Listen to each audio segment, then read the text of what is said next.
வணக்கம். இது உங்கள் பிராண்டி செய்திகள். உலக பொருளாதாரச் சூழலில் பல்வேறு சவால்கள் இருந்தபோதிலும் இந்திய ஏற்றுமதி வர்த்தகம் டிசம்பர் மாதத்தில் ஒரு குறிப்பிடத்தக்க வளர்ச்சியை பதிவு செய்துள்ளது. 1.87% உயர்வுடன் $38.5 பில்லியன் எட்டியுள்ளது இந்திய ஏற்றுமதி. மத்திய வணிக அமைச்சகம் இன்று வெளியிட்டுள்ள இந்த அதிரடி தகவலின் முழு விவரங்கள் இதோ. மத்திய வணிகத்துறை செயலாளர் ராஜேஷ் அகர்வால் இன்று டெல்லியில் செய்தியாளர்களை சந்தித்து 2025 டிசம்பர் மாதத்திற்கான வர்த்தக புள்ளி விவரங்களை வெளியிட்டார்.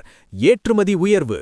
இந்தியாவின் சரக்கு ஏற்றுமதி கடந்த ஆண்டு டிசம்பரை விட 1.87% அதிகரித்து $38.5 பில்லியன் உயர்ந்துள்ளது.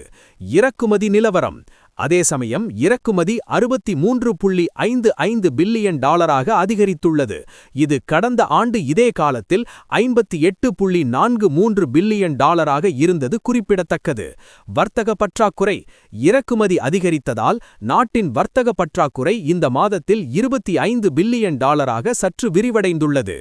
உலகளாவிய பொருளாதார மந்தநிலை மற்றும் சில நாடுகளில் விதிக்கப்பட்டுள்ள கூடுதல் வரி விதிப்புகளுக்கு இடையிலும் இந்திய ஏற்றுமதியை தாங்கிப் பிடித்த முக்கிய துறைகள். முன்னணி துறைகள் பொறியியல் பொருட்கள், எலக்ட்ரானிக்ஸ், மருந்துகள் மற்றும் கடல்சார் பொருட்கள் ஆகியவை இந்த மாதம் மிகச்சிறந்த வளர்ச்சியை பதிவு செய்துள்ளன. அமெரிக்கா மற்றும் சீனா.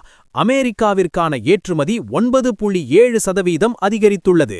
அதேபோல் சீனா மற்றும் ஐக்கிய அரபு அமீரகத்துக்கான ஏற்றுமதியும் சீராக வளர்ந்து வருவதாக வணிகச் செயலாளர் தெரிவித்தார். வருடாந்திர இலக்கு. நடப்பு நிதியாண்டின் முதல் 9 மாதங்களில் ஏப்ரல் முதல் டிசம்பர் வரை மொத்த ஏற்றுமதி $330.29 பில்லியன் எட்டியுள்ளது. இந்த நிதியாண்டு இறுதியில் சரக்கு மற்றும் சேவைகள் என மொத்த ஏற்றுமதி $850 பில்லியன் தாண்டும் என நம்பிக்கை தெரிவிக்கப்பட்டுள்ளது.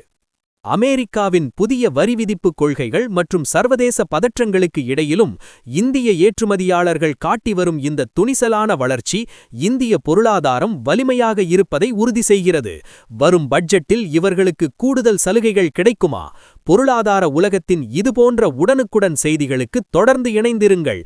இது உங்கள் பிராண்டி செய்திகளுக்காக உங்கள் பிராண்டி கிரி.